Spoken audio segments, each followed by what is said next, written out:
They say it takes about 10,000 hours to truly master any high-level value or skill. Well, today we're going to look at a simple strategy by Patrick Bet-David and how he can cut that time in half while you're becoming a millionaire. And what I've actually done is I took his concept and created my own framework that I'm going to share at the end of this video. So without further ado, let's jump in. So a recent article that ticked off a lot of people, it's about the CEO of JP Morgan Chase's Asset and Wealth Management Division. It's Mary Callahan Erdoes, who says, you know, new people that come to JP Morgan Chase, rather than working the traditional 9 to 5, 40 hours a week, and we know it takes 10,000 hours for you to master a trade, we believe you ought to work 6 days, 12-hour days, because instead of mastering your trade in 5 years, which is 10,000 hours, 2,000 hours per year, you'll be able to do it in half the time, which is 2.5 years. And a lot of people got upset. That's not healthy. Why are you making the new graduates work that way? It's not good. You shouldn't do that. And she says, no, this is kind of what it takes.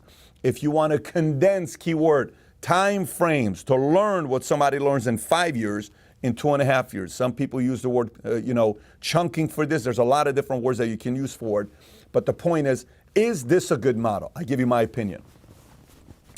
For those who are extremely competitive in a very competitive marketplace, the journalists who want to get off at 3 o'clock and go have their drinks and watch 3 Netflix episodes at night, who think that's the way of living, want the folks at JP Morgan Chase to not work that hard, right? You shouldn't work that hard. It's not healthy for you. It's going to mess with you. This whole thing about hard work is not good for you. Says who? Says the person that wants to play it safe. Is that who the person is? Because if that's what you want to say, and I got another person here that's willing to bust their tail to have their dreams become a reality, let that person do what they're doing. Now, let me talk to you about some of the price you're going to have to pay. They interviewed Devin Booker, who's in the finals this last year, and they say, so Devin, what was it like as a kid? Did you go to parties?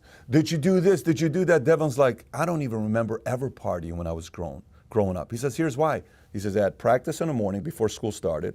I went to school. Right after school, I had double practice. And then I had another league I was a part of. By the time I came home and I did my homework, I had no energy to do nothing. I slept. He says, I was chasing a dream, a vision to be in the NBA in one day. By the way, this story isn't just that story. They interview Bill Gates. Bill Gates says, 20 years, I never took a vacation. They interview Mark Zuckerberg from the movie Social Network. He says, did you watch The Social Network? He saes, I did watch The Social Network. What'd you think about the movie? How accurate was it? You know what his comment was? He says, we certainly showed a lot more partying than we did. We didn't party that hard. It was hard work. How's he doing today? Maybe the most hated guy in America, but the guy is worth $100 and some billion. You're gonna be pretty hated when you're worth $100 billion, no matter what you do, no how you make your money. I don't know a certain single person that's worth that kind of money that's loved by everybody. Moral of the story is this. A formula I followed years ago is proven for me.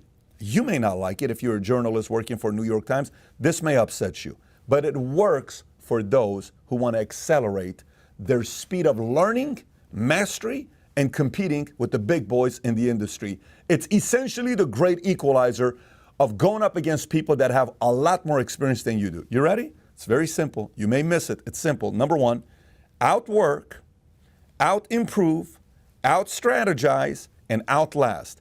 If you can outwork, out-improve, out-strategize, outlast, it's going to be very, very hard to compete against you. All right, guys, let me know in the comments what your thoughts are with Patrick Bet-David's advice. Do you think it's too simplified? I mean, he says outwork, out-improve, out-strategize, outlast. It seems pretty simple. I think it can be profound if we apply it. And what I want to do is I want to share my simple framework on how, regardless of where you are, you might be an investor, entrepreneur, you might be just starting off in your business career, or you might be near the end of your business life or your life in general. This is a framework that I think anybody can take to really, really get crystal clear on getting results faster. And so the first thing is getting ultra crystal clear on what you want. I think of like the Notebook of when the line is like, tell me what you want. Like, what do you want? If you don't know what you want, if you don't know where you want to go, I'm telling you, nothing that's coming out of my mouth or anybody's mouth is going to help you get super clear, because if you haven't done the work in figuring out what you truly want. Now, here's the challenge.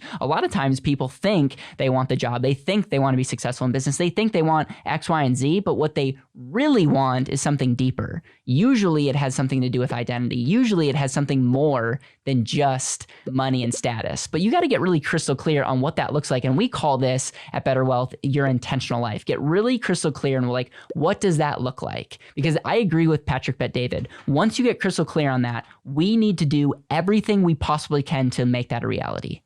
It might not be working harder. It might be rethinking the way that we think. We have to be 100% committed to going after that intentional life and not be okay with living an average or mediocre life as it relates to what most of Americans are doing. So here's a framework. Once you get super clear on what you truly want, there's only 4 areas that you can audit. And these quick audit will help you gain clarity on where you should focus, what potential lever you can push to really get to where you want to go. So the number one thing is looking at your time. This is one thing that we have tons of control of. Some of you have more time than others, but one thing is audit your time. Second thing is audit your relationships with your family, your relationships with your friends, your relationships in business. Number 3 is your talents. Some of you are better at things than others. That should go into the audit. Number 4 is resources, money. Some of you have a lot more money than others. Obviously, money can be used as a tool. So here's the challenge. Look at all 4 of those things. You have your time, you have your relationships, you have your talents, and you have your money. And ask the question, how can I best utilize these things for 2 things? Value and leverage. Value, how can these things be valuable to help me get to where I want to go? And then how do I create leverage? How do I maximize these things? How do I maximize my time? How do I maximize relationships? How do I maximize my talents? How do I maximize my wealth, my money to get to what I want? And there it is. It's that simple. Get really crystal clear on what you truly want out of life. Be able to do an audit of your 4 areas, time, relationships, talents, and money, and do whatever it takes to get there. But here's the challenge. A lot of times it's not working harder. A lot of times it's not spending twice as amount of time on certain things. It might be finding one relationship. It might be learning one skill. It might be taking your money, instead of investing it in the market, investing it over here. I don't know. But those are the kind of things that we can't just think about working harder. I'm a fan of working. I work a lot, and I'm not going to stop working because I love what we get to do. And this is something that I truly enjoy.